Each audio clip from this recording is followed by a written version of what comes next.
time for the one and the only show. It's the Luke Howard Show, and guess what? It's live. Thank you for the round of applause.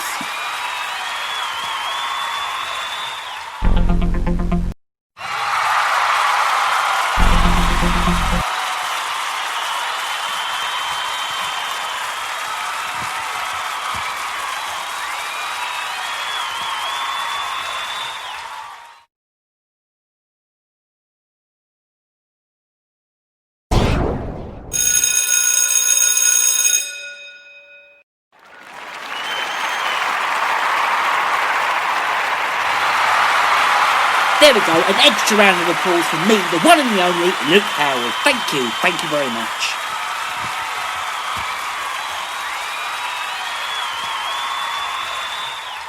Took me a while to get that, that's why it went quiet for a moment, so I had to do a little bit of editing for that. But anyway, morning. It is Tuesday the 16th of June, second show into the week, would you believe? And it's been a fantastic week so far. Tomorrow on the show, we're hoping to interview Piers Bloomfield once again. If it's not tomorrow, it'll be either Thursday, Friday or Saturday. It was quite nice last week, interviewing him on Saturday, but for a change. But we'll let you know later on or tomorrow about the Piers Bloomfield interview. So, coming up on the show today, we're going to be playing lots of great music, and we're going to be chatting about lots of stories. In a moment, we're going to be talking about the Queen, of course. It's a little change of story, I think. We're all a bit fed up with talking about the same thing all the time. So we're going to talk about the Queen in a moment, about what she did over the weekend.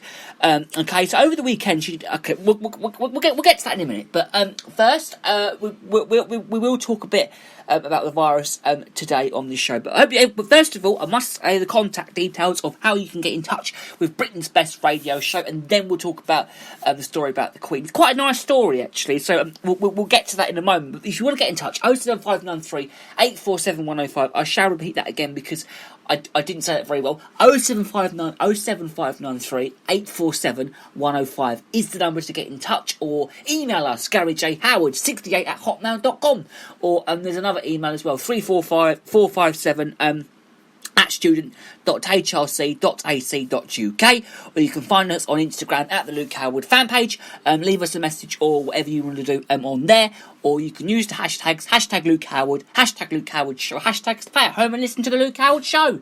So there you go, and that is how you can get in touch with Britain's brightest best radio show. Great way to start the day, of course. So, we are now going to talk about the Queen. Now, over the weekend, she came out of isolation. And I did say this because I did do my homework over the weekend. I did watch the Queen's celebration at Windsor Castle. It sounded a bit different because they usually have Trooping the Colour down at Horse Guards Parade, but unfortunately, due to guidelines and social distancing, etc., they had to do it up at Windsor Castle, and she was there, and that's where she is anyway. She's isolating over there at this moment. So she came out of isolation and, of course, socially distanced. A birthday bash, would you believe? It was the first time in the 68-year reign that the annual Trooping the Colour was held behind closed doors. The event was to celebrate her official birthday, was moved from central London to Windsor Castle in Berkshire. So it was the Queen's first live appearance since lockdown back in March this year.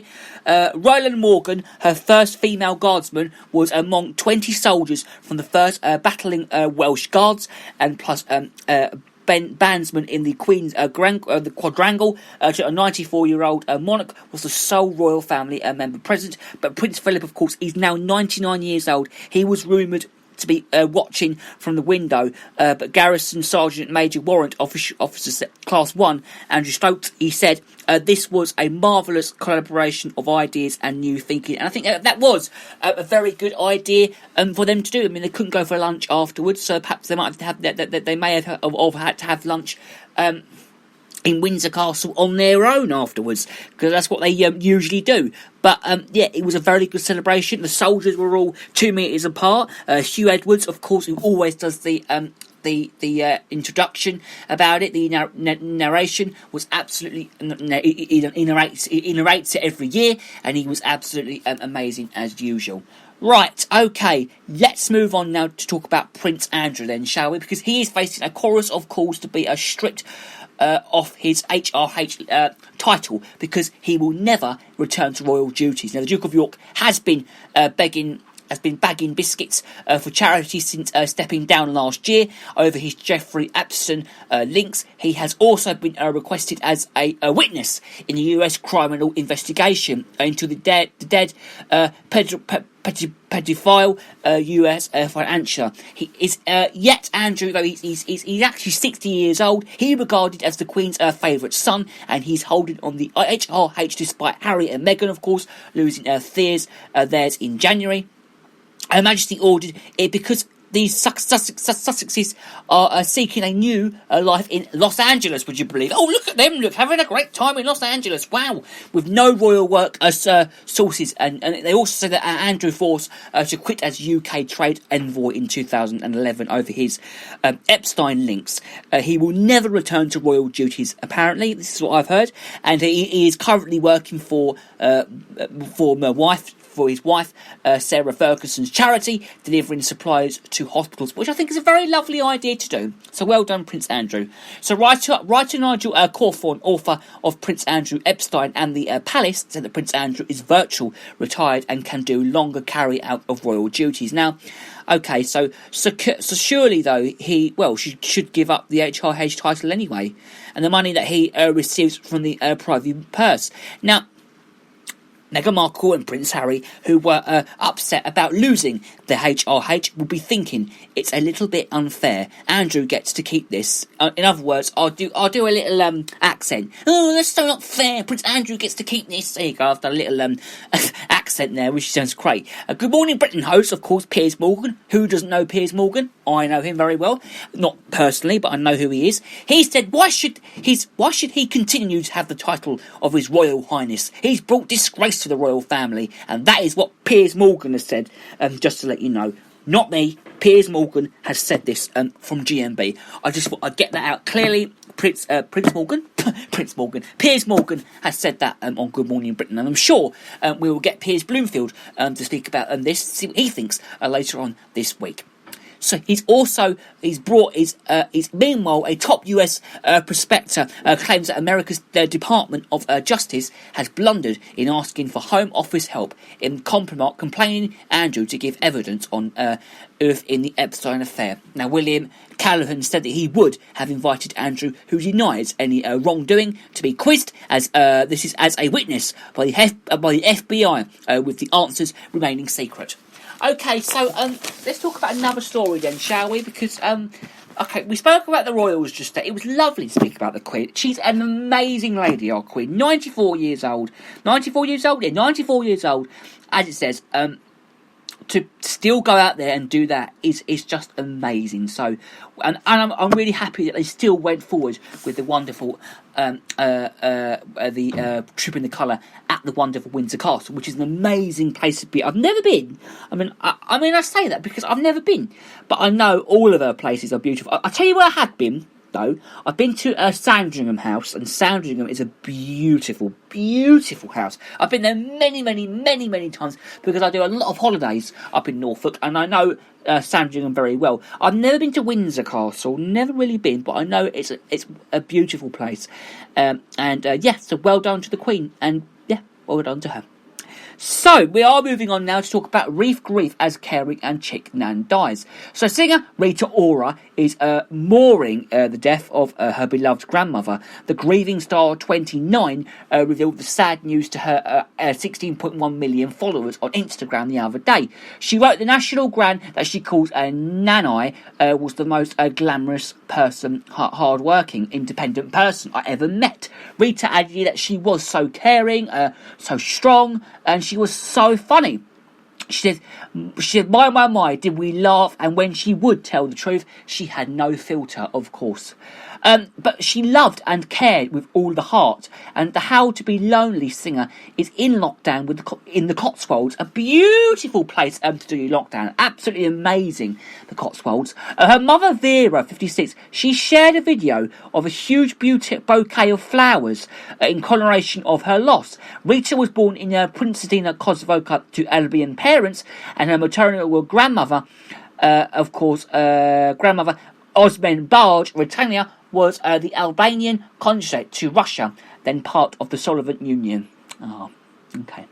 So Fox 20k bike theft now, the next story. Now, TV actor Lawrence Fox's at 180 miles per hour superbike has been stolen.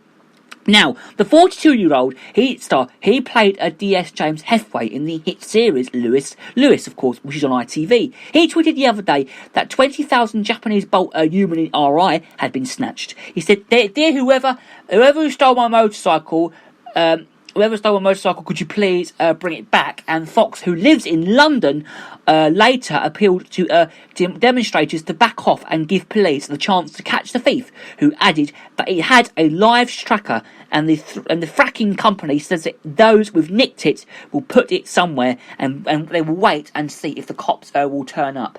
Now, okay, another story then. Okay, we'll move on to the next story now then, because a man who has been charged over a mystery spate of cat deaths that left families heartbroken. Police have swooped and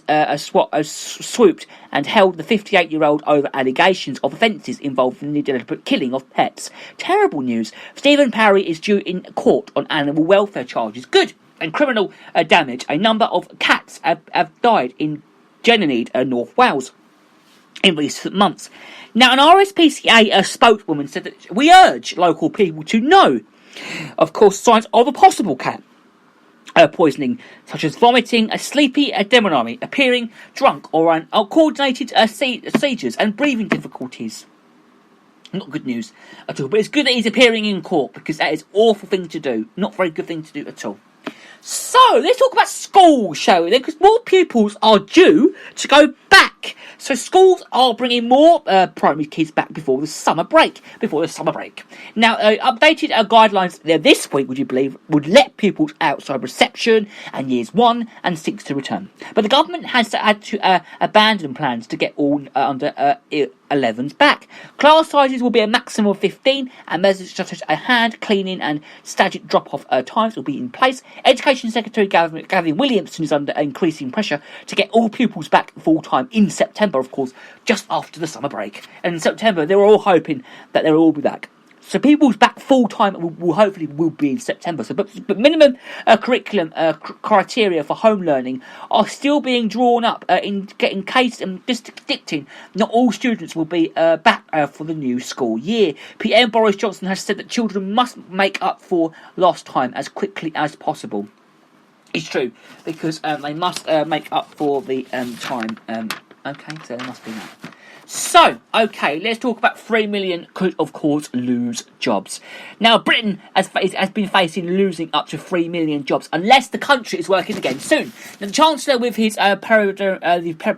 prediction, dubbed job collapse, admits that there are forecasts which absolutely point to those kind of numbers. It's incredibly sad. The Treasury is braced for 2 million losers when forecasting ends, but it could be worse if pubs and restaurants fail to open. So they're proud of progress as well, though, because Mr. Sunak has said that he suffered racism, and it stings, he said, in a way that other things don't, and his grandparents indulged vile discrimination on arriving in Britain. He said, "We've made enormous progress, that is the case, and we should be proud," he said.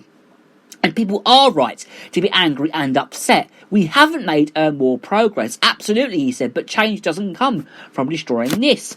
So barbecues as well. Let's talk about barbecues as well then, because a heated row has broken of course, out between the Sunak family and their neighbour at number 10. The Chancellor revealed he is demanding that a big barbecue be entailed